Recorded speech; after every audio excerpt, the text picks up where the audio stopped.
Okay. Now that the microphone is on, gentlemen, please be seated.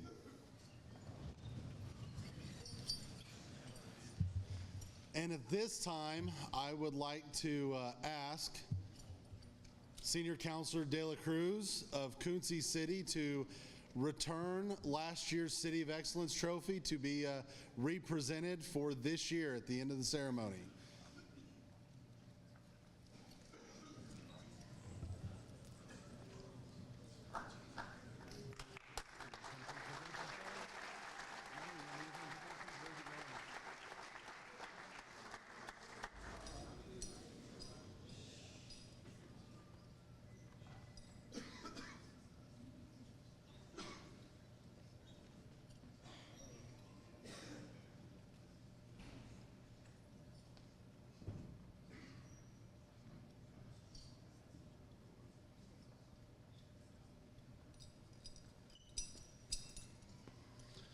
And now I'd like to welcome for one last time your director, Corey Brooks.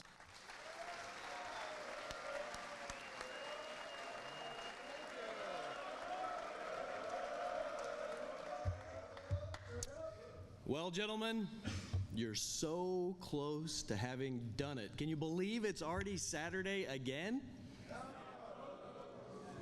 It is crazy. Just to think, 1 week ago, you were sitting here wondering what in the world you'd gotten yourself into. You probably marched here very, very poorly. But look at you now. You guys are fantastic. You came in boys, you're leaving men, you're throwing away a lot less silverware. It's been a great week, right? I can't imagine another place that I'd want to spend America's 250th than with you guys right here. And you have done it. And so we wanted to roll out the red carpet for you on this, your day of graduation from the 86th session of Oklahoma American Legion Boys State. And so we have got a very special guest for your commencement speaker. Are you ready to introduce him? Yes. All right. This is a gentleman that I served with in the legislature. He was way better at it than I was because he became Speaker of the House. It's my pleasure to introduce to you T.W. Shannon, a former Oklahoma Boys State delegate, a lifelong Oklahoman, and a member of the Chickasaw Nation. A native of Lawton, Oklahoma, T.W. was elected to the Oklahoma House of Representatives in 2006 and went on to become the youngest and first African-American Speaker of the Oklahoma House in state history. Throughout his career, he served in leadership roles in both public service and the private sector, including with the Chickasaw Nation. A graduate of Cameron University and Oklahoma City University School of Law, T.W. has dedicated his career to serving the people of Oklahoma. Gentlemen of Boys State, please join me in giving our commencement speaker, and very possibly the next Lieutenant Governor of Oklahoma, the Honorable Speaker T.W. Shannon, to the stage.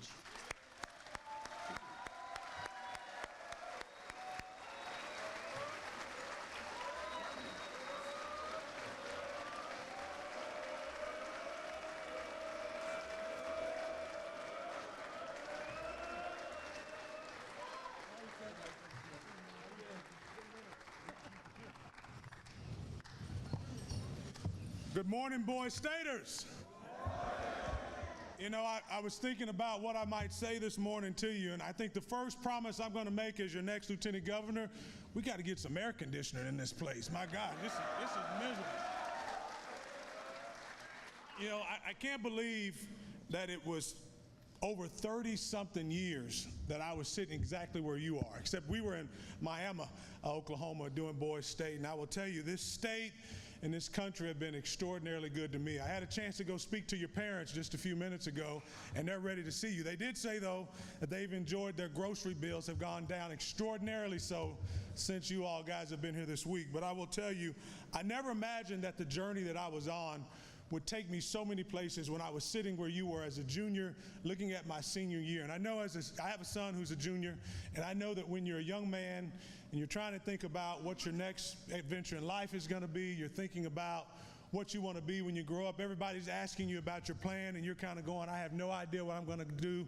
I just want to remind you that's okay. You're exactly where you're supposed to be, and you're exactly where God wants you to be. But the good news is You were born into the most credible state and the most incredible country in the history of mankind. And for that, you should be thankful. But before I get too far into my speech, I want to first say thank you to the folks that put this on every single year that make sure that this happens. Let's give a round of applause for the men and women. Yes.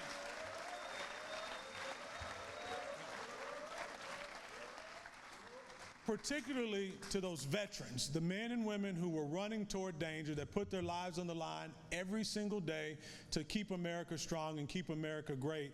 That's something that we all owe a debt to. And never forget it, as you continue throughout your journey as Americans, while you've been blessed with extraordinary privileges, you've been blessed with extraordinary opportunities, you've been blessed with every single blessing known to mankind as relates to being born into the greatest country in the history of the world.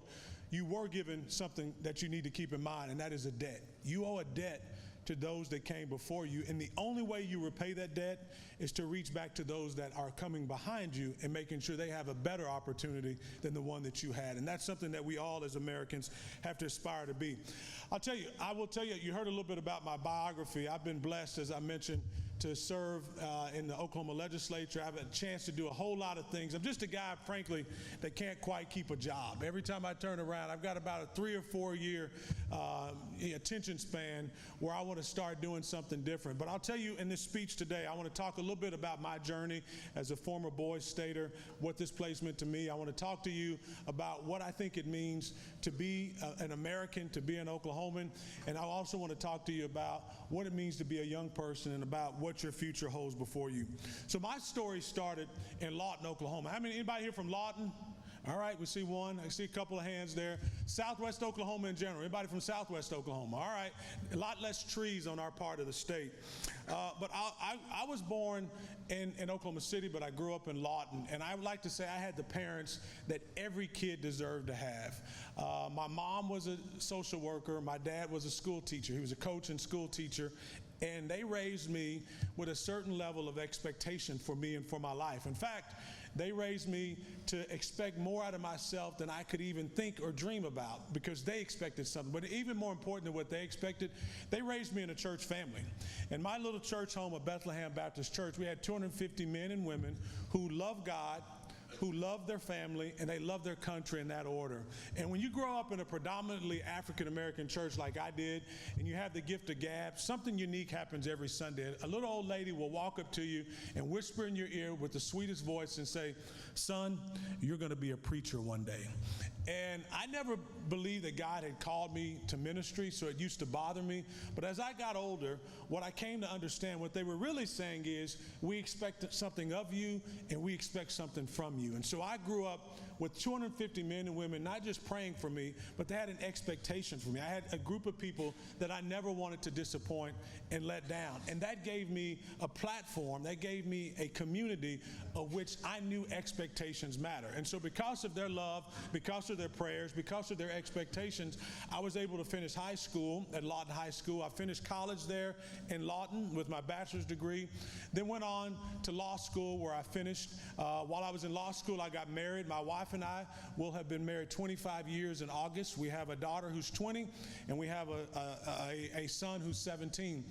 And while I was in law school, I worked for 2 members of Congress. I worked for Congressman J.C. Watts, and I worked for Congressman Tom Cole. I went to law school at night and worked during the day because I couldn't afford to not work during law school. After law school, I moved to Ada and worked for my tribe, the Chickasaw Nation. I was 24, 25 years old, and I was the chief administrative officer. We had about 7,500 employees at the time. There are over 15,000 employees of the Chickasaw Nation now. And after working for my tribe as a senior executive, I went on to run for the Oklahoma legislature. I moved back home to Lawton, and I was 27 years old when I was elected to the Oklahoma legislature. And I was going around town, knocking doors, asking people to vote for me, and they told me 3 things. They said, "TW, when you get elected, we want you to fix our roads, we want you to fix our schools, and then we want you to leave us alone." And I think that encapsulates what's best about Oklahoma and Oklahoma politics and our can-do-it-ourselves spirit. But after working as a legislator for a few years, I decided to run for the Speaker of the House. And so when I was 33 years old, my colleagues elected me speaker. Not only was I the youngest in Oklahoma history, I was the youngest in the country. I was the first African American and or the first Chickasaw as well. And because I'm an enrolled member of the Chickasaw Nation as well.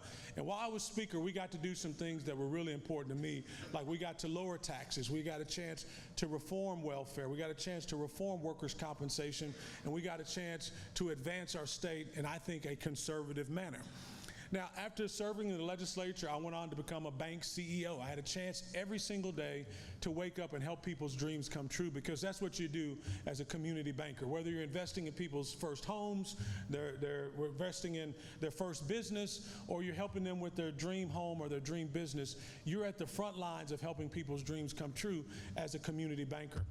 After being a banker, I had a chance to work for the President of the United States. The last year, I spent serving in Washington, D.C. as a senior advisor under President Donald Trump for rural prosperity. So every single day, my job, my mission was to go out and to implement the America First agenda. And while I was there, every single day we were asking the question, how do we make America great again? So I started asking myself, and I went back to my training as a Boy Stater. I went back to what I learned then, because I started asking myself, what is it that made America great to start with? If we want to be great, what is it that made us great in the very beginning? And I started narrowing it down to what I call the 3 C's. That first C, as I like to call it, is capitalism. Have you guys talked about capitalism this week at all? You've spent some time talking about capitalism. I knew you did.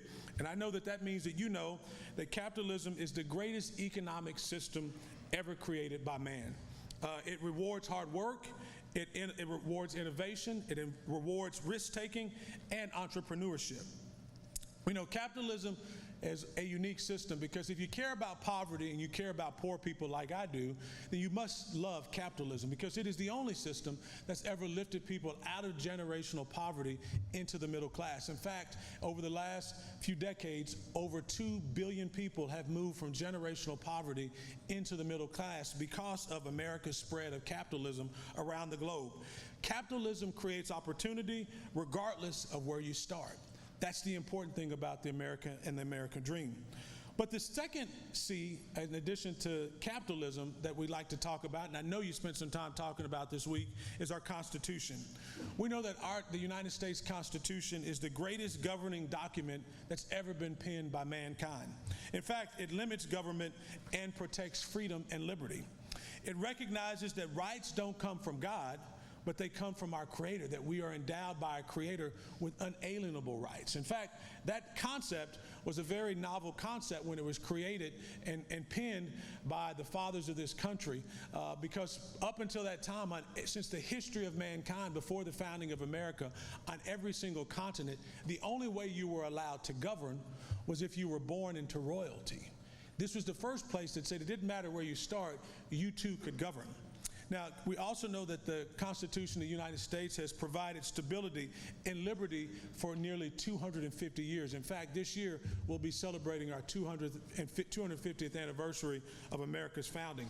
But the third C, in addition to the Constitution and capitalism, the third C I think is the most important, and that is Christianity, our Judeo-Christian values and heritage. We know that Christianity is what formed the moral foundation of our civilization.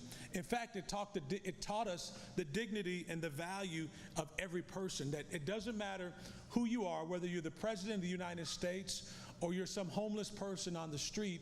Every single person that we meet was created in the image of God, and that has affected the way that we do business. It affects the way that we govern. It affects every part of our daily life as Americans, and it's the reason that people want to be here. We know that perfect people didn't build America, but we know that biblical principles are what help shape it. But we know that when we talk about the 3 C's that built America, how do you preserve that? And it's not just through great institutions. And yes, institutions like the American Legion, institutions like Boys State, they certainly do a great job. Certainly institutions like the family and the church do a terrific job of preserving the ideas of the 3 C's that have made the country great. But it's not just the institutions that preserve the ideas of America, because we know that every generation has to decide whether it's going to defend these principles, strengthen them, and allow them to decline. That's where leadership comes in, young man. In fact, the question always becomes, and I would encourage all of you to come up with your own definition of leadership, because we know leadership is a choice. It's not just a title. It's not just the idea of being in charge. Leadership is a responsibility, and it is a choice that you have to make. Now, my personal definition of leadership that I like to use is that leadership is getting people to do what you want them to do because you want to do it. Let me say that again.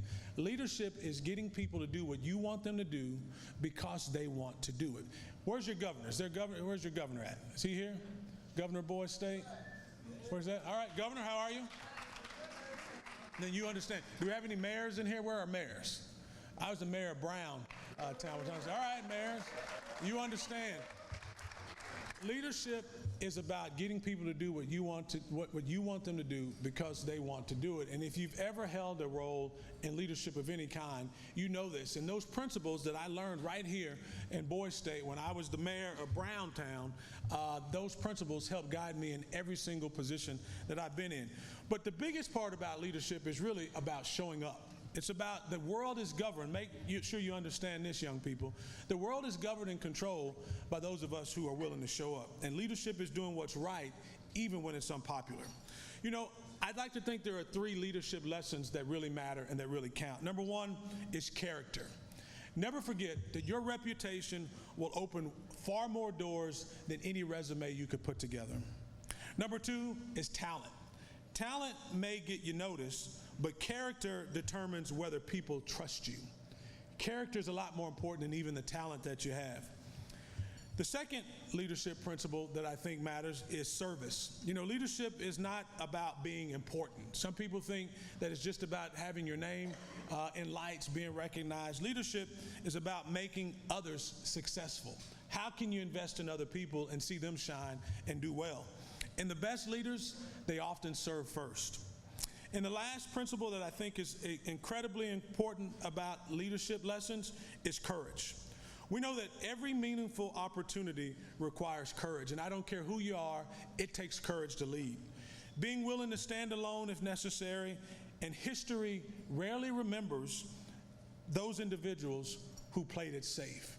History always remembers those people who are willing to take risks. So be builders, not complainers. Be problem solvers, not spectators. Be leaders and not followers. In closing, young people, I want you to remember this, that it was young people that changed the face of history and changed the face of this country. Every major moment, every major movement in American history had one thing in common, and that's that it had young people at the forefront. Whether we're talking about our founding fathers at the Revolution or the Civil War, the world wars that we've seen, or even the Civil Rights Movement, young people were at the forefront. And we know today's battles for freedom and for truth against, radical Islam and for values and American values that are being fought for right now, we have young people at the forefront of those. Young leaders, entrepreneurs, patriots, pastors, soldiers, and influencers are already shaping the future. So I want to leave you today with the final charge. Number 1, young men, don't let anybody tell you it's not your turn. Now, many of you, all of you are 17 or 18, somewhere in there for sure, and you're thinking about your next step in life.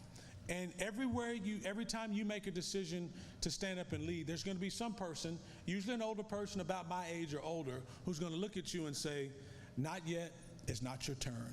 Wait your turn. And remember this speech today, because my encouragement to you is don't wait your turn. Your turn is absolutely right now. Don't let anyone convince you that you're too young to matter. Don't let anyone convince you that you have to wait in order to make a contribution. In fact, every generation that ever changed America started with young people, and that will continue throughout America's future. So remember this, your turn is not coming, young man. Your turn is absolutely right now. Thank you so much. It's a pleasure to be with you.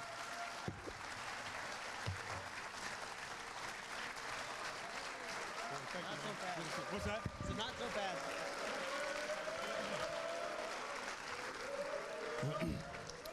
Well, before you go, Mr. Speaker, we do have a few things for you. And also, fantastic news. I don't know if you guys are noticing the flag waving ever so slightly, but promises made, promises kept. The AC just kicked on. You're welcome. Is that executive leadership? I think so. I think so. I have one other saying you need to remember. Success is like an Indian rain dance. Timing is everything. Nice. Very nice. Well, Mr. Speaker, we have a couple of gifts for you that I just threw down. Sorry. You guys can sit down. First off, we're coming out here. We know you're on the campaign trail. It's getting close to the primary. 18 days? 18 days. And he spent his morning with us. So that is fantastic. So because of that, sir, and because of your august history with the program, we'd like to make you an honorary staff member with our 86th session and semi-quincentennial staff pin. The other thing that we'd like to give you, sorry about that, those things are slippery. So our motto this week has been, what unites us is greater than what divides us, and we've got it encapsulated in metal here. And having served with this gentleman, especially in a leadership position in the legislature, which is herding cats is generous, he was always a uniting force. He was always one of those reach across the aisle, reach throughout the caucus, even reaching over to the Senate, which I know he had to wash his hands afterwards, but we appreciated it. But he's a great guy for doing that. And so, sir, we want you to have our coin. What unites us is greater than what divides us. And one other thing for you to take, might look good in a lieutenant governor's office someday, I don't know. This is the Oklahoma American Legion Boys State Distinguished Alumni Award. Wow. So we would like to introduce you into this club and the Alumni Association as one of our prime examples for these young men to follow. Wow. Thank you. Thank you so much. Absolutely, sir. Absolutely.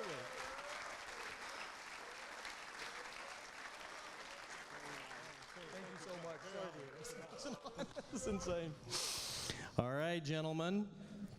We now come to that time of the program where it's time for statistics. Are you curious what kind of damage you guys did in the cafeteria this week? Other than throwing away the silverware? All right. Please welcome to the podium none other than the man who spent the entire week feeding you very well, head chef Jacob Skidmore.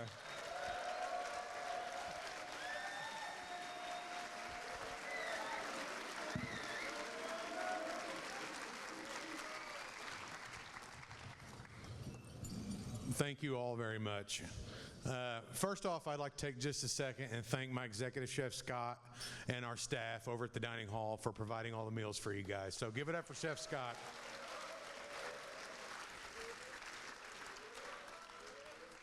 I would also like to take a quick minute and thank our custodial crew, which I'm over as well, for making sure that rooms were clean before all the delegates arrived the 2 weeks prior. So.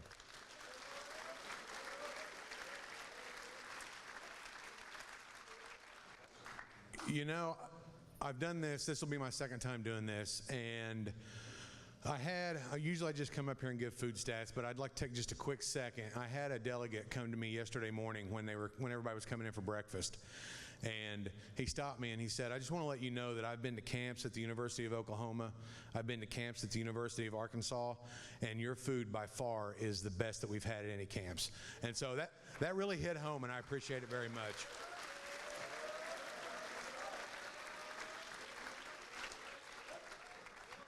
With this being my fourth year, to see the progress of the cadets when they get here Saturday night for their first meal to what they transform into with the thank yous, the respect, and not that we didn't get that on Saturday, but it's much more prevalent going into Wednesday, Thursday, Friday, and even Saturday morning. So that reflects on you guys, that reflects on the leadership and the counselors, so good job to you guys as well. So with that said, I'm going to go through some stats, and I'm going to save the ice cream total till the end. So we served 11,418 meals, starting with the staff's Friday night barbecue all the way through this morning.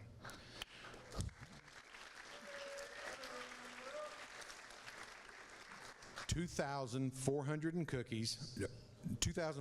cookies, 7,200 pieces of pizza, 375 pounds of eggs, which equates to about 4,000 eggs, 1,050 pounds of chicken, 1,162 pounds of potatoes, 1,344 ice cream cones,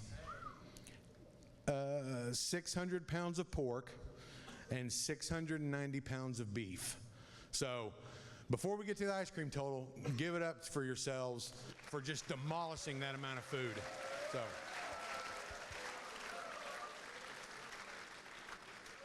So on to the ice cream total. I heard that there was an over-under line on ice cream this year with the staff. And because I'm protesting the legislation that was passed to come in the dining hall at any time and eat ice cream, I'm just going to set the usage at 178.3 and call it a day. So, anyway, a few people will get that. Anyway, the actual total for ice cream usage this week is 180 gallons.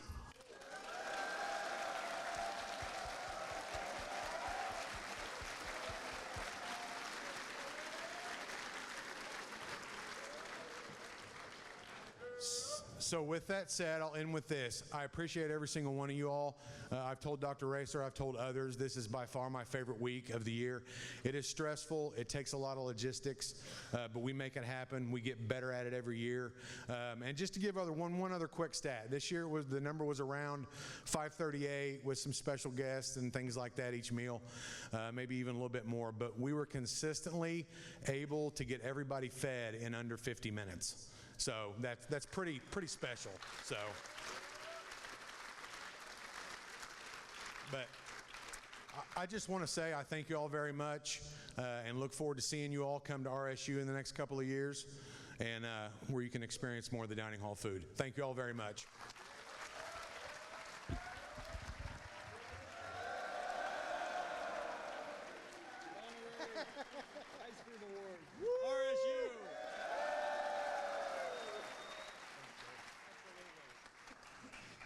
All right, gentlemen, to say goodbye to you one last time, the gentleman who truly makes all of this possible, cleans up our messes, smooths things over with the campus staff that we annoy, the one, the only, the Vice President of Rogers State University, Dr. Mark Razor.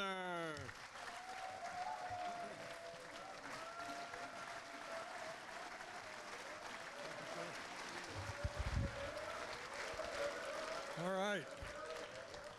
Guys, it's been a great week. How many of you remember that I was your bus driver? Yeah. I just tell you that to say that if you work really hard in life and rise up through the ranks and make it to senior administration, they might let you drive the bus at Boys State. And I'm happy to do it. It's a great way for me to kind of get to know some folks and just break it in. I want to talk about something really special for just a moment here, and that is how much we want you to consider RSU for your higher education. I know that many of you are looking at service academies or you've got plans already, but if you don't, we'd like you to really consider Rogers State University. We have over 120 majors. Of the state's top 100 jobs for the next 10 years, we speak to about 80 of those. So we can give you a degree that you can take out and get a job or take and go to grad school, not a bunch of debt to go out and try to figure out how you're going to survive life. So it's really good. Our students graduate, half of them with no debt whatsoever. No debt, zero. The half that graduate with debt have on average about $12,000 in debt, not $200,000. So we're very affordable. We're very rigorous in our programs. Our nursing program beats the national average and the state average for passing the licensure examination. Our business school is fully accredited. We send pre-law students to TU and OU every year who do quite well when they get there. So give us a nod, look at us, check us out online, see if it's something that you might enjoy spending some time for 3 or 4 years, 5, 6 for some of you. But the last thing I'm going to say to kind of sweeten the deal is every one of you that finished this week qualifies for a scholarship in addition to some other scholarships, but a Boys State Delegate Scholarship that is $500 a semester in tuition and $1,000 a semester in housing. So over the course of your 4 years, that's about $12,000 we're willing to give you to give us a consideration and come to Rogers State University. You'll have details in your go-home packet, but I want you to all remember M. RASOR, R-A-S-O-R, at rsu.edu. And if you have questions about this campus, call me. If I don't know the answer, I know who does. We would love to woo you to come to the Hill and spend 4 years with us. Thanks for being here this week. Safe travel home, and look forward to seeing some of you back as counselors in the coming years. Have a great day. Thank you.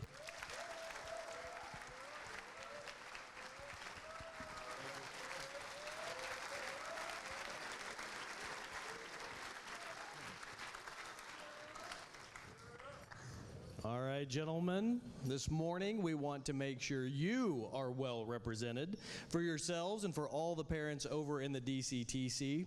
So please welcome to the stage for the Oklahoma Boys State 2026 State of the State Address, your Governor, Nick LaPat.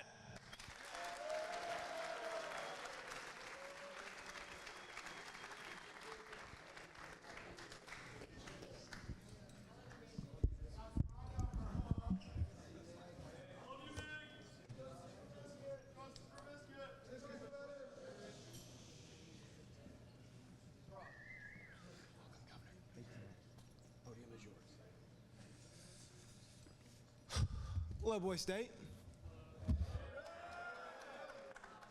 First off, I would like to thank y'all. Thank you for allowing me to lead. Thank you for giving me a chance to grow this week. That means a lot to me personally. That's why I want to start with that. We had an amazing week this week, didn't we? We learned some core values. We learned about patriotism, leadership, and government. Patriotism. We learned about Old Glory and what she means to others, but more importantly, what does she mean to us? Leadership. We learn the core values of leadership, what makes a leader, and how a leader needs to start as a follower. Government in action. GIA, government in action. We learned how to pass legislation, how to attack, defend somebody in court, and gosh, we learned how to arrest somebody. Our jails were full.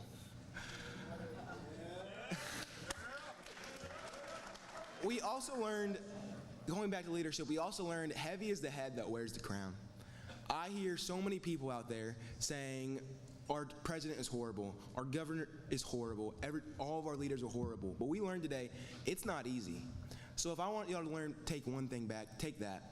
Take that America was not made just for it to be easy. It takes work. And one more thing. Y'all are following the footsteps of some amazing leaders. Bill Clinton, Neil Armstrong, Michael Jordan all sat and wore the exact same shirts that you are today. So just think about that. One day, y'all could be the next president, the next basketball star, the next astronauts. And before I leave, I would like to thank our amazing staff.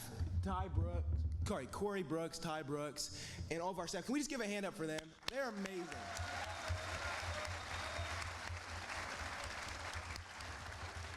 Thank you so much for the work you do. You guys will leave lasting impressions on all of our hearts. And before I leave, I just want to say one more thing. How do we spell fun?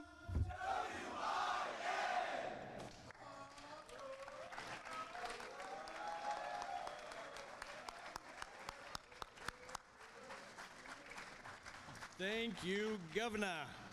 All right, gentlemen, are we ready to see who the best and brightest amongst you were this week? You guys ready for some bling? All right, let's close this thing out well. Without any further ado, please welcome to the stage the Chief of Staff of Oklahoma American Legion Boys State to preside over our remaining ceremony, Lieutenant Colonel Matt Flaherty.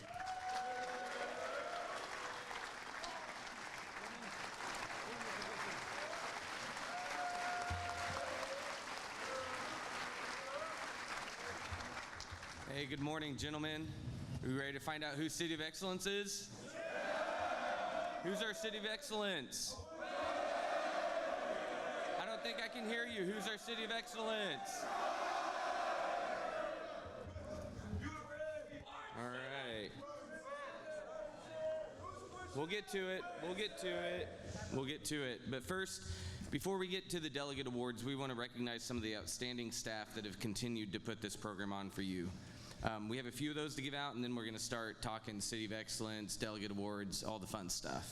So Let me see, is he out there or did he escape again? Sam McPherson, where are you? Come on down. We would like to award Sam the Star of Merit for all the work he does behind the scenes, processing the Samsung applications, keeping our office in order. Yeah, so this is one we missed yesterday, but Sam, you've earned it.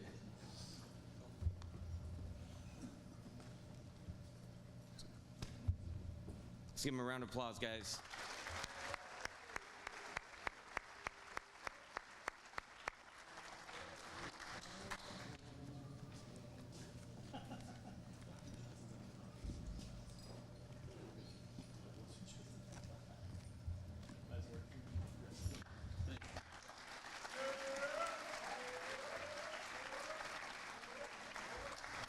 And then I'm going to briefly turn it back over to the director. Each year we'll sometimes fly a flag in the honor of an individual and bestow that flag upon them at the end of the week. And so for a few remarks, Director Brooks. Thank you. Not that you guys have ever known me to make a few remarks when I get up here, but I will be brief. This year we have decided to honor someone who has been a great champion of this program for many, many years. He was head of the support organization that supports the American Legion, that supports Oklahoma Boys State, and that provides things that you've used all week. He is the namesake of the Cook Country Store and a past national commander of the Sons of the American Legion. This year, we flew Old Glory above Oklahoma Boys State on America's semi-quincentennial and are very proud to provide the cloth of our nation to none other than past national commander Rick Cook.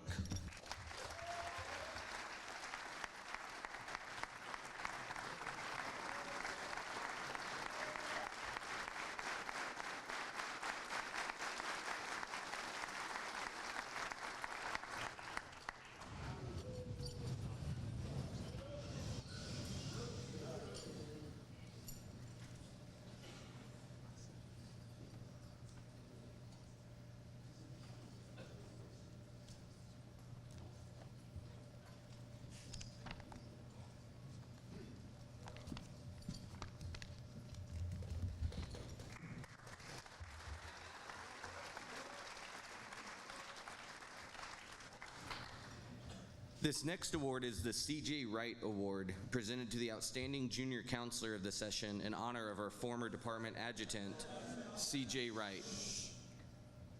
This year, the C.J. Wright Award for outstanding junior counselor goes to Jackson Ivester. And this seems to be a trend. He's up on the balcony, so let's keep it going, gentlemen. I think it's like good luck to sit up there or something, which doesn't bode well for City of Excellence. Maybe we're giving it to the staff. I don't know. Here he comes. All right, Jackson.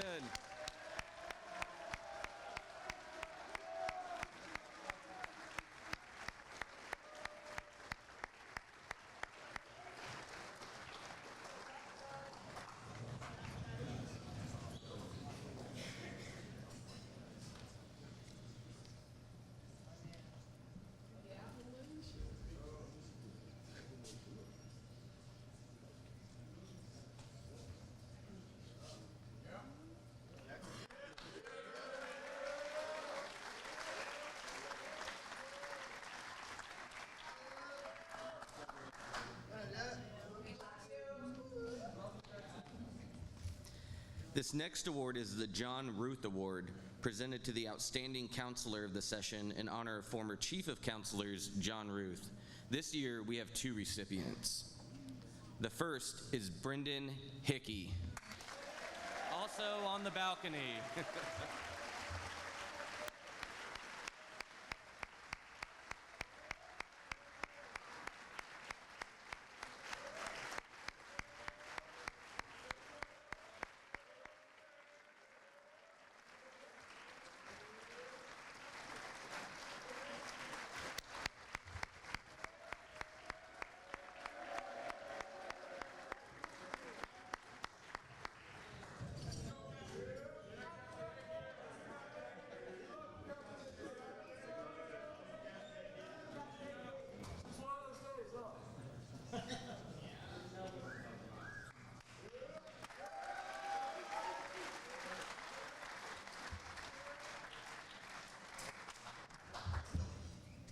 And the other recipient is none other than Alan Usry.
Our program wouldn't be what it is without the special partnership that we have with the Oklahoma National Guard. Everything from the obstacle course on day one, to the paintball special school, to the flag folding ceremony, their fingerprints are all over everything that we do here.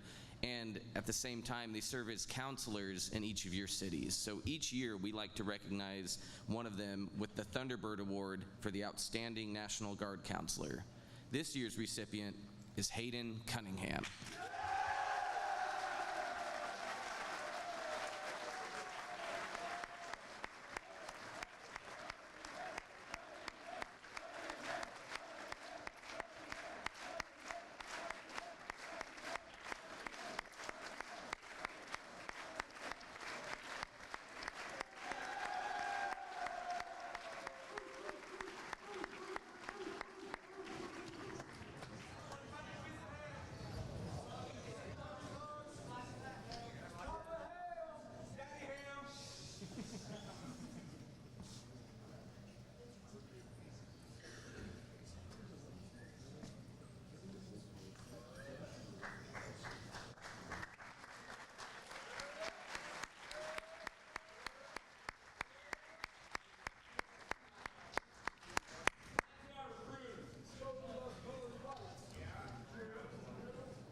All right, you guys have any guess what the next award is going to be for? Senior Counselor of the Year. Yeah, I think the director, the assistant director, I think all of us would agree the best job here at Boise State is being a gray shirt. No question about it. I think all of us would hang up these red shirts and go back to it in a heartbeat if we could. But fortunately for us, we have an outstanding cohort of senior counselors that really makes our job easy, but more importantly, makes this a really special and impactful week for each and every one of you. How many of you all had a great senior counselor this week? All right. It's always difficult to pick, but this year, the Marvin Anderson Award for Outstanding Senior Counselor goes to Dawson Leffingwell.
All right.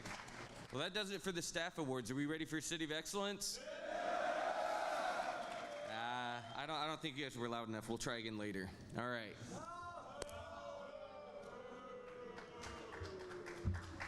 Yell louder next time. This next award, we're going to recognize different aspects of the program that you've been going through. You delegates have stood out, and there's certain individuals that have gone above and beyond.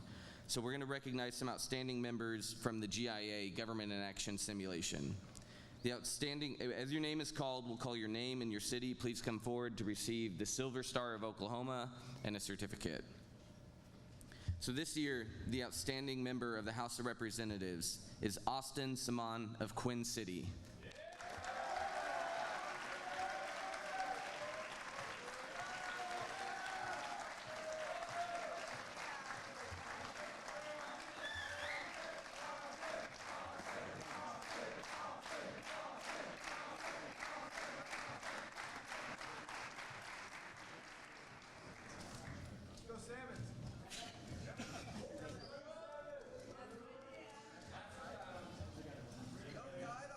All right.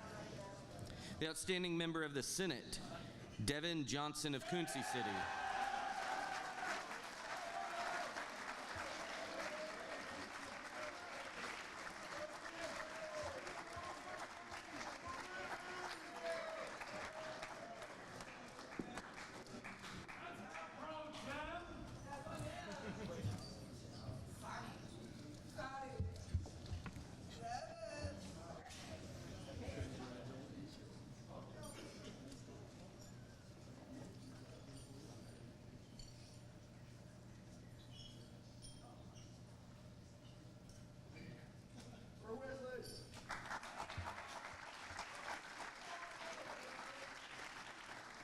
The outstanding member of the Judicial Branch, Cole Ariskog of Ching City.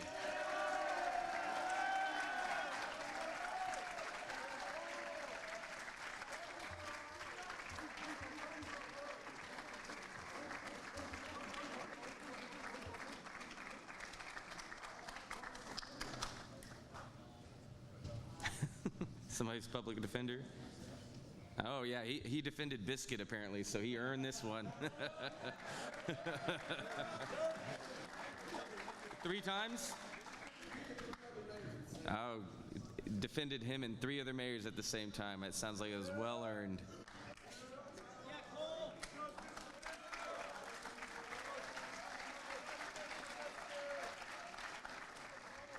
The outstanding member of the Executive Branch, Caden Hayen of Bloxham City.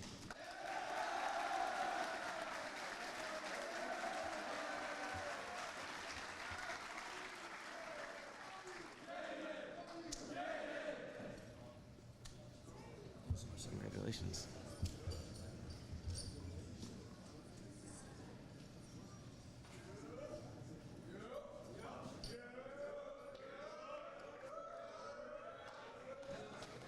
The outstanding member of the Municipal Simulation, Arjun Deepak of Ching City.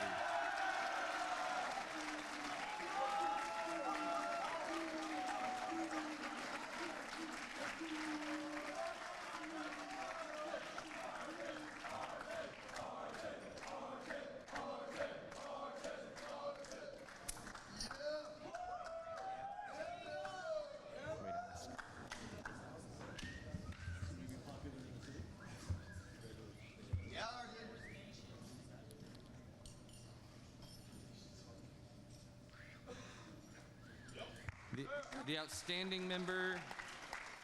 outstanding member of journalism, Orson Hicks of Martin City.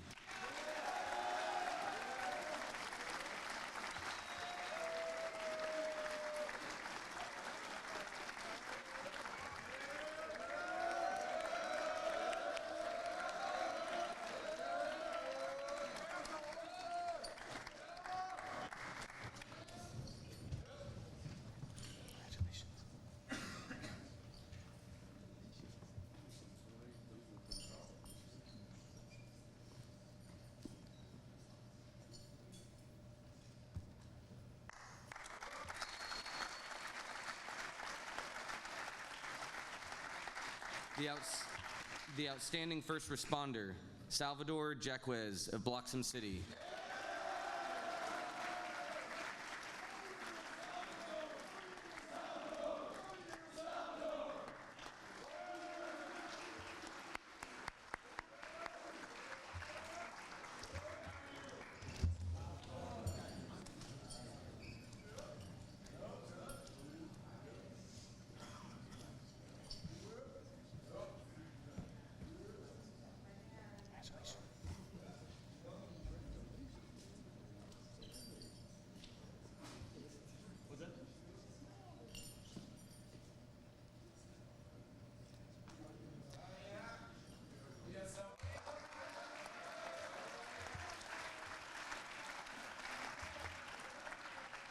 the outstanding drone pilot, Keegan Harvey of Quinn City.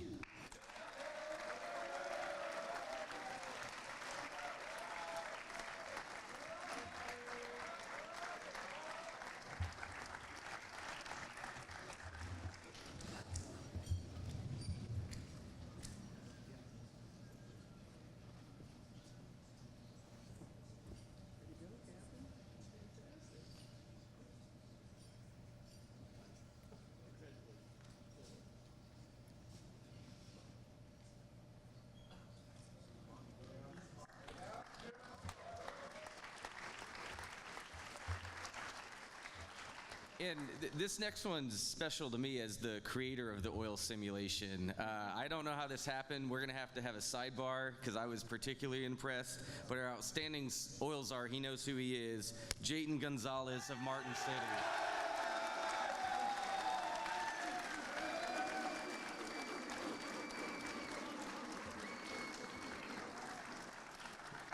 I don't think we have seen oil czar perform that well in all the years, so congratulations.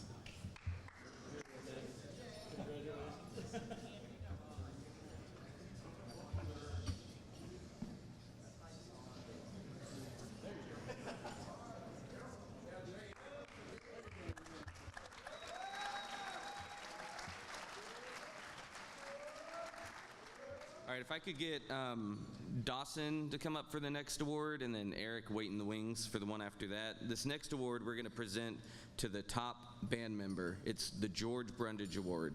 And this year's recipient is Max Harkin of Wood City.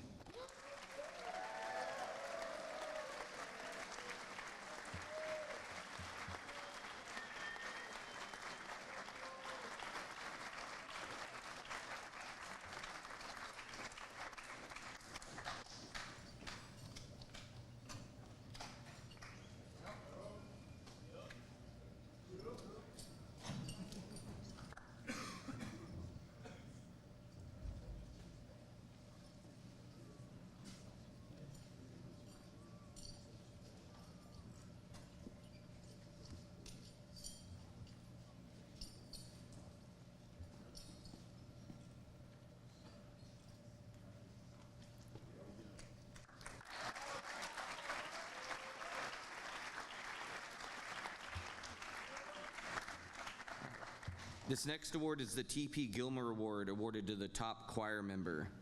And it goes to Samuel Mosley from Quincy City.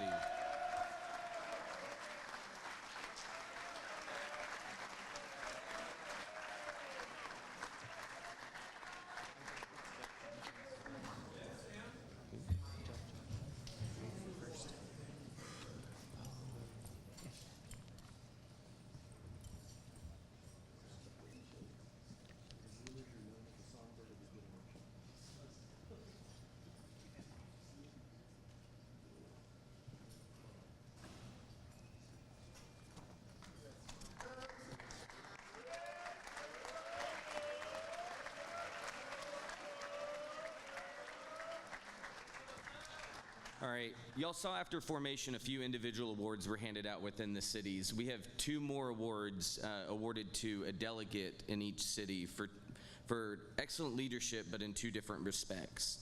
This next award we call the Newbie Tyson Award.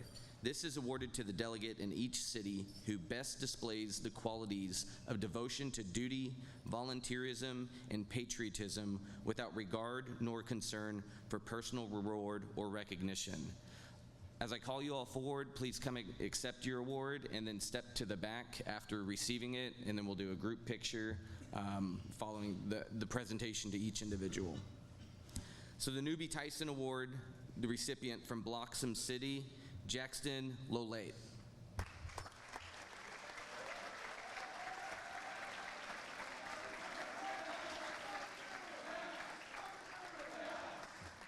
From Ching City, Colby Morgan.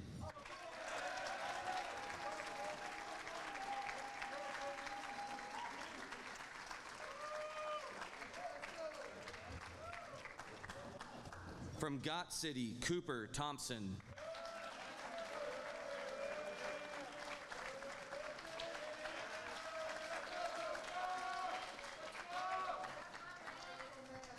From Quincy City, Logan Taylor.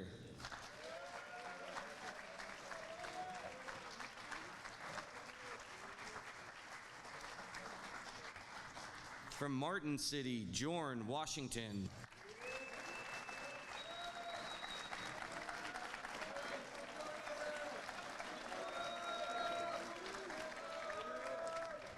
From O'Leary City, Kylan True.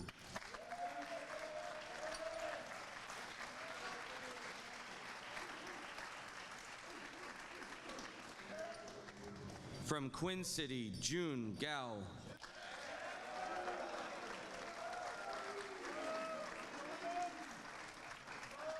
The sun's out, guns out. From Roan City, Charles Dill.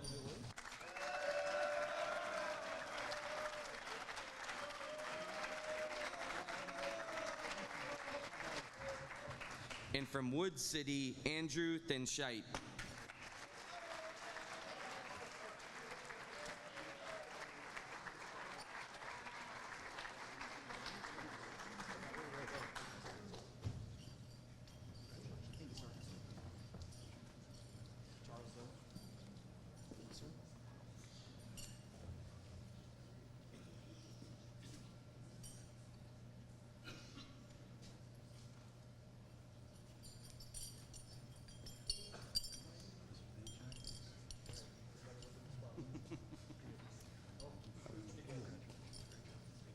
We got a bunch together.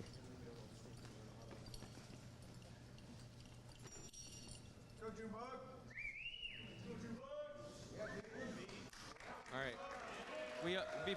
Before we dismiss,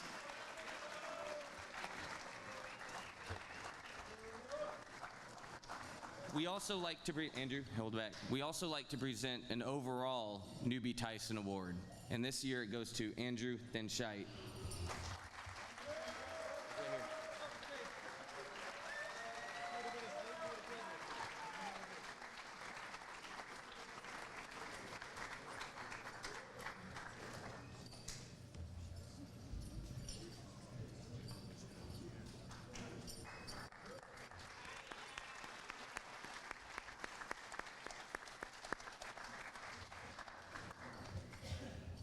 The next individual award is the H.V. Thornton Award, awarded to the outstanding citizen of each city. The award is given in honor of Dr. Thornton, who taught government at OU for many years and was principally responsible for the creation of the Boys State program. He also wrote the original text upon which the current Boys State text is based. Again, I'll call an individual from each city. Please remain on stage for a group photo after receiving your award. The H.V. Thornton Award is the top citizen of each city. For Bloxham City, Maximus Barnett.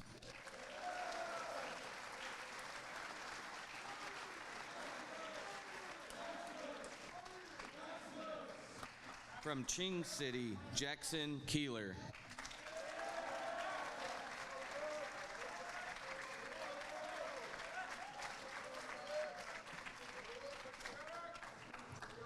From Gott City, Declan Amsler.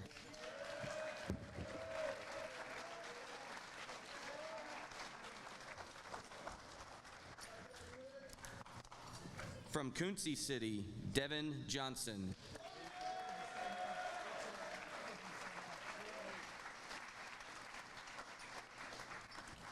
From Martin City, Josiah Dean.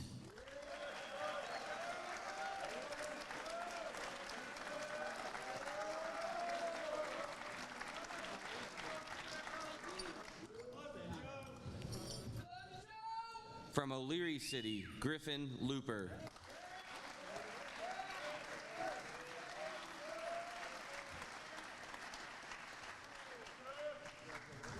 From Quinn City, Alex Hauk.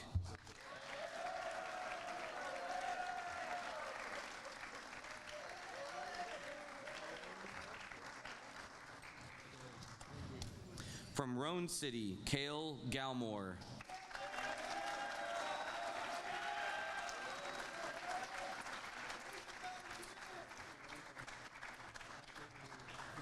And from Wood City, Briar Price.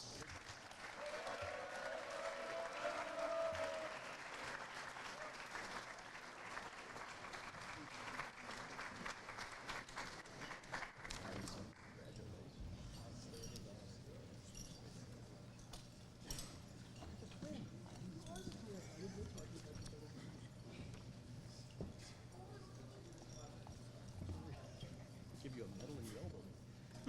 Congratulations, man. Great. All right, you guys scooch together.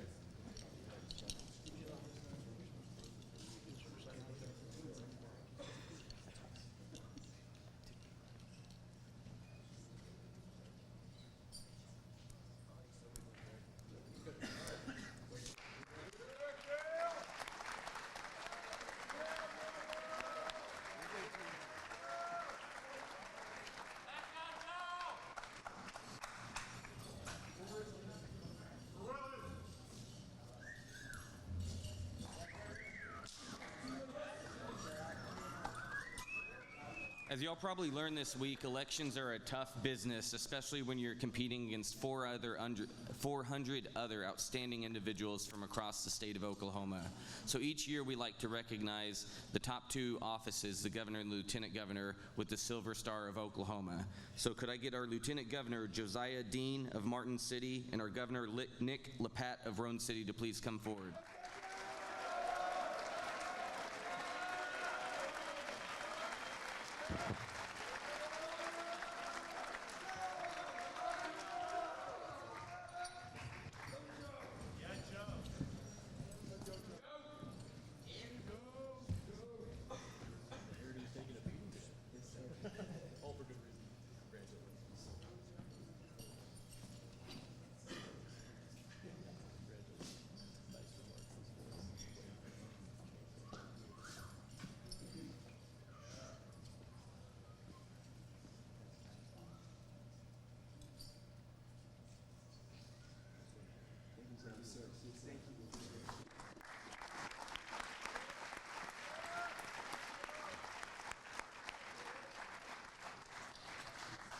All right, we're getting there, guys. Who's my city of excellence? Much better. Much better. All right, we're so close, so close, so close. So close. All right, a few more. The oratorical competition. The runner-up, Colin O'Hara of Quinn City.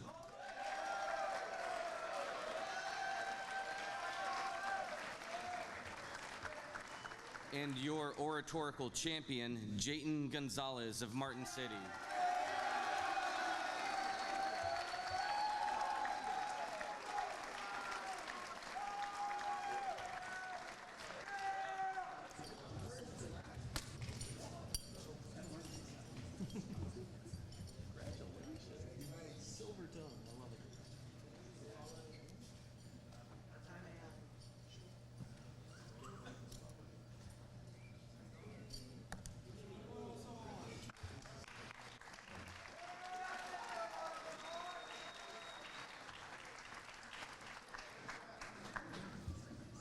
The next award is for the Samsung Scholarship, a scholarship awarded to the applicant whose packet scored the highest points. It's presented by the American Legion on behalf of Samsung Corporation as a token of their appreciation for American servicemen during the Korean War.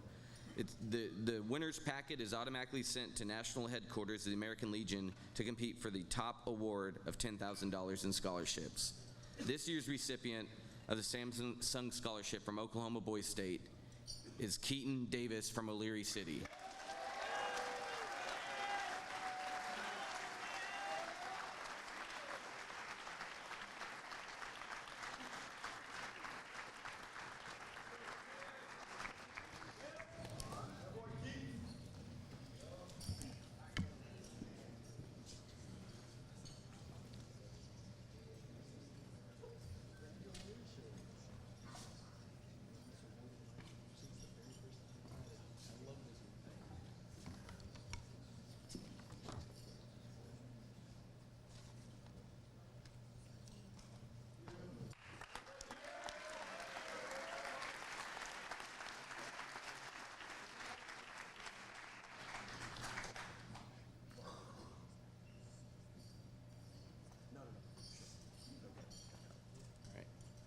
All right, we're really close, gentlemen.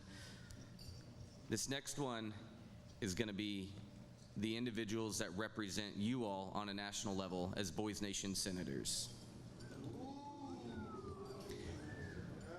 Y'all have been in a fishbowl all week. We've been watching closely. We've put some of y'all through the ringer through an interview process, and at the end of that process, we've selected 2 primaries, a senior senator and a junior senator, and 2 alternates. This year's second alternate receiving the Judd Cott Scholarship of $500 is Griffin Looper of O'Leary City.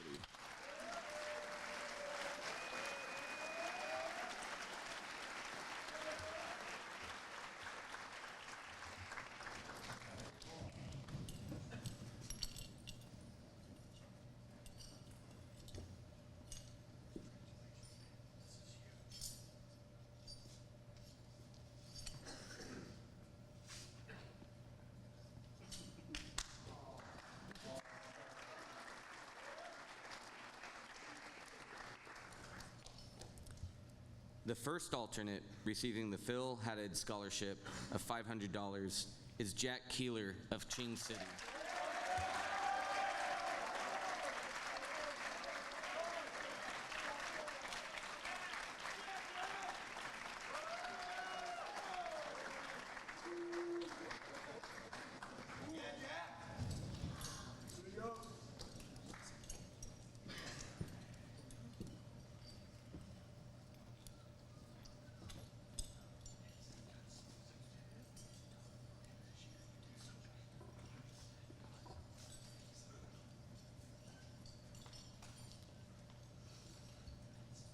Like we talked about all throughout the week, and we're not just saying this, this was probably the most outstanding group of delegates that I've seen in my many years here at the Boys State program.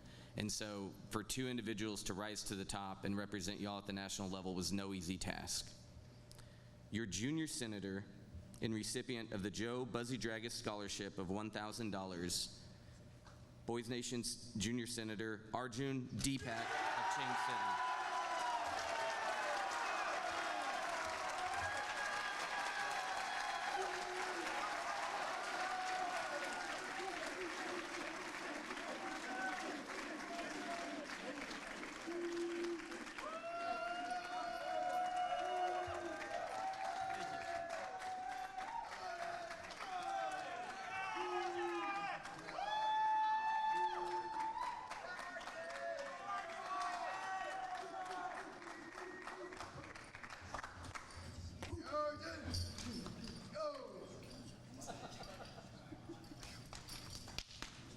And last, but certainly by definition not least, your senior senator from Oklahoma Boys State and recipient of the Leroy Crozier Scholarship of $1,000, Cameron Atwell of Martin City.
Are we ready for City of Excellence?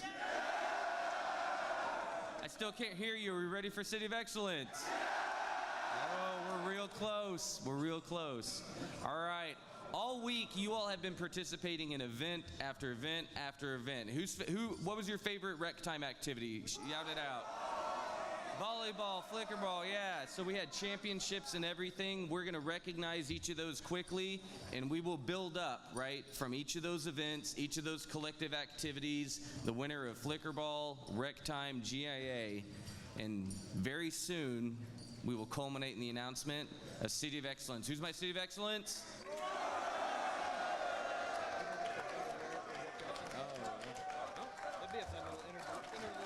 Actually, I've just been informed we have a brief interjection. I'm going to turn the mic over to Jared Harrison. One moment, please. Wow, that was fast. Yeah, so we want to keep that City of Excellence waiting and keep you all in suspense. But I get to come up here and, talk to you all just very quickly about all of the activities we had this week. Hopefully it was phenomenal. We had a lot of great speakers on campus to come talk to you because you're the future, you're the now of this country and this state. But we were able to do a few extra activities thanks to some sponsors out there. And one of those was that fireworks and drone show. How was that on Thursday night? So we wanted to do something extra special for you all this year to help celebrate the 250th, and we wanted to make that a reality, but of course that takes a little bit of time, effort, and dollars more than anything, and we had to make a few phone calls to make that happen, but I guess a few phone calls is wrong. We had to make one phone call because we had a former Boys State delegate, a former Boys Nation senator that saw the value in that, wanted to help do something special for you, so he got involved with his corporation that he works at and got them to commit to help sponsor that. So we'd like to have Jeff Johnson from Kingfisher, Oklahoma, the president of the Bank First branch there in Kingfisher, come up and accept an award and thanks on behalf of Bank First.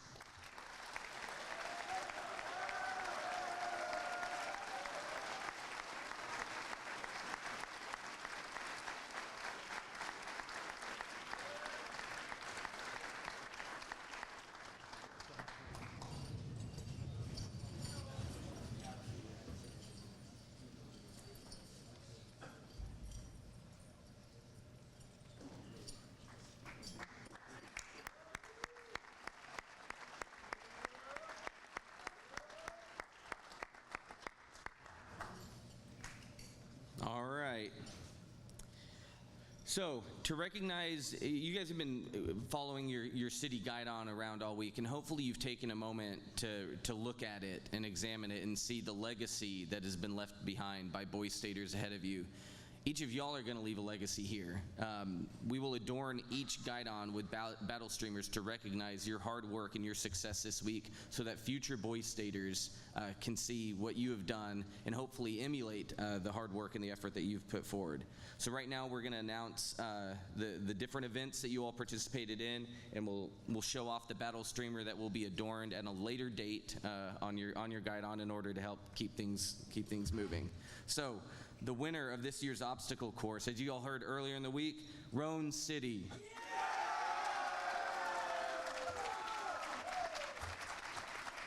The flickerball champion, Quinn City.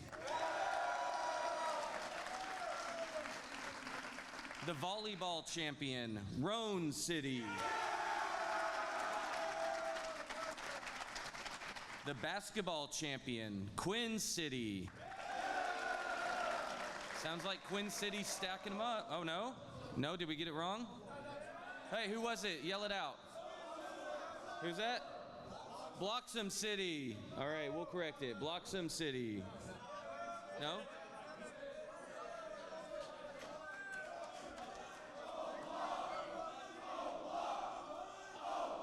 All right.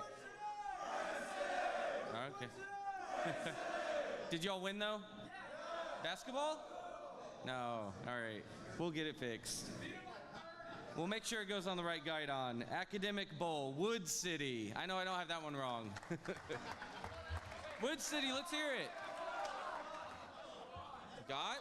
Man. Oof. Athletic Director, where are you?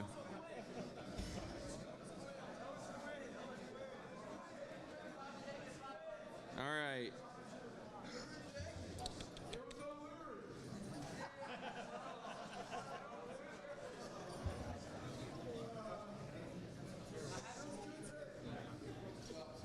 All right. Yeah, we'll see if we can get this live. One moment.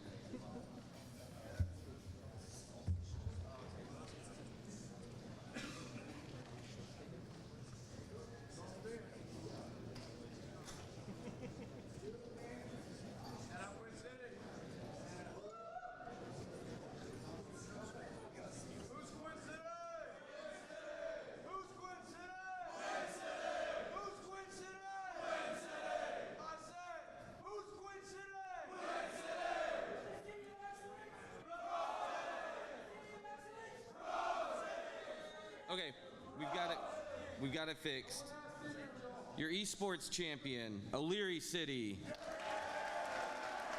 That one y'all were right about, Biscuit. Your marksmanship champions, also O'Leary City.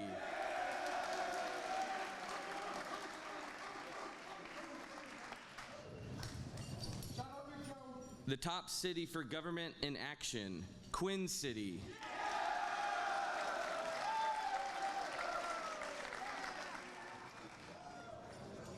Your overall athletics champion,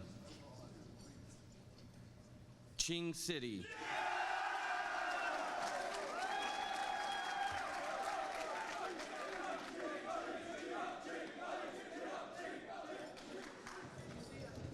Your overall academics, Ching City.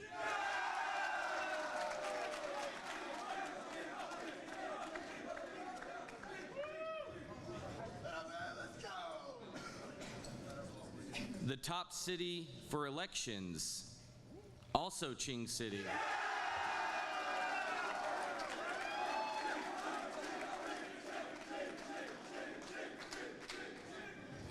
And now, what y'all have all been waiting for, City of Excellence.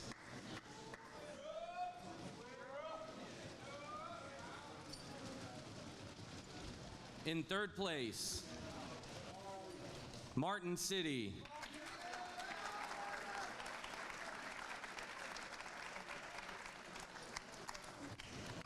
In second place, Quinn City.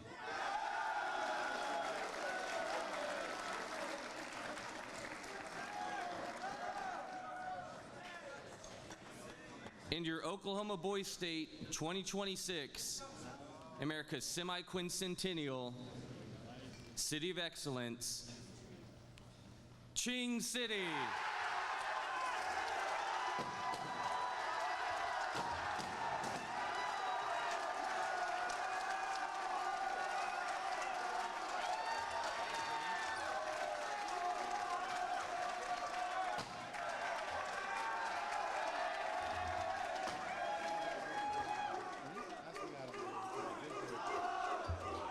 Ching City, please bring your guidon bearer forward and your mayor.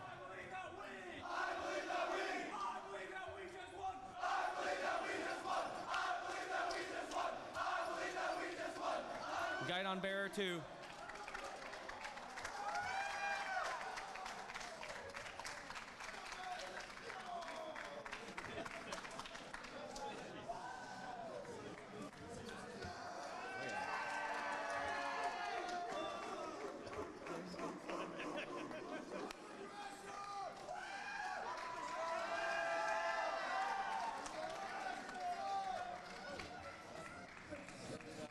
So while they're adorning the guidon, a little bit of Boys State history here. Ching City's previous senior counselor, who is a delegate in my city, James Limbaugh, this year had to graduate from Harvard Law School, so he could not be with us this week. So he had to turn his gray shirt over to none other than Asher. But I kid you not, the preceding 4 years, Ching City has come in second place 3 times and third place once. And so, congratulations, Ching City. This is going to be an incredible story for James to hear.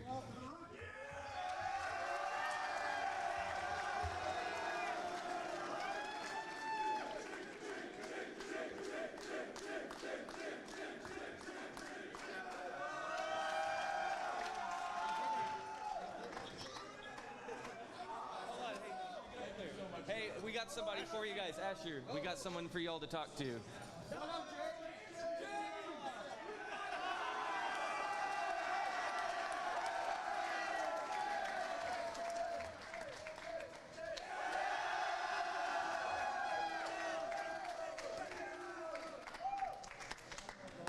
Great mentorship, James. Way to set Asher up for success. Way to go, buddy. All right. You did this. All you were.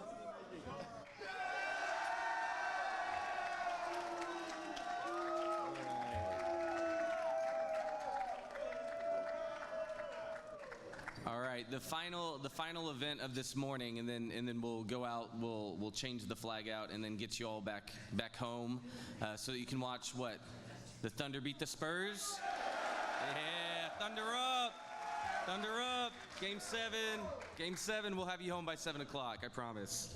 All right. This next event is the Guidon Change Ceremony. Could I have Quincy City's Guidon bearer, Senior Counselor Carlos de la Cruz, come forward? And unfortunately, the city namesake, Don Quincy, could not be with us here today. However, our new city namesake, Commander Stephen Thomas II, has been with us all week. Could you please come forward as well?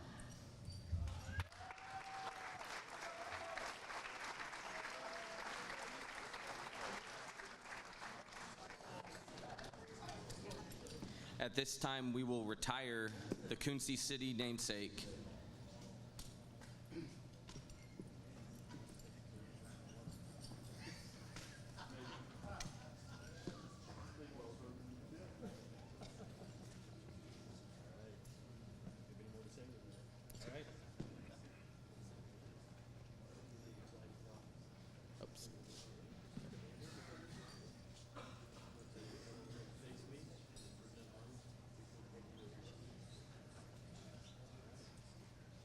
Quincy City, for the last time, hunted,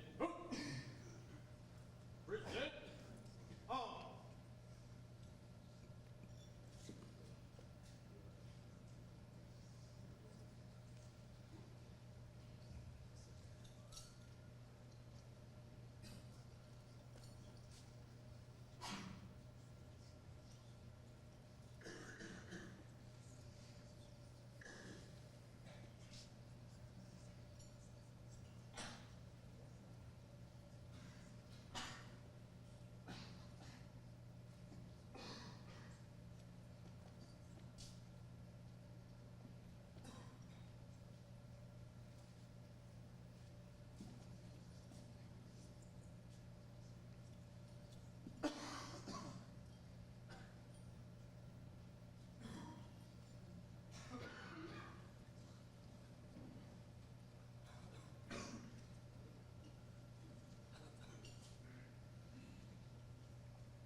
First time at Oklahoma American Legion Boy State, Thomas City. Order, on!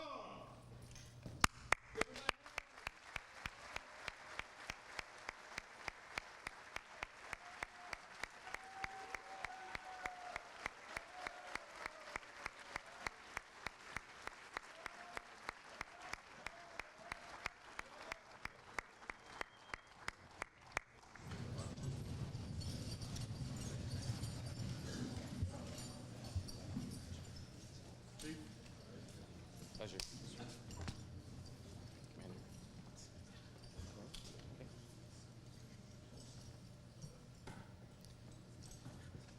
All right, at this time, we'll transition to the flagpole. Boy State, attention, hut. Present, arms. Order, arms. Counselors, take charge of your cities.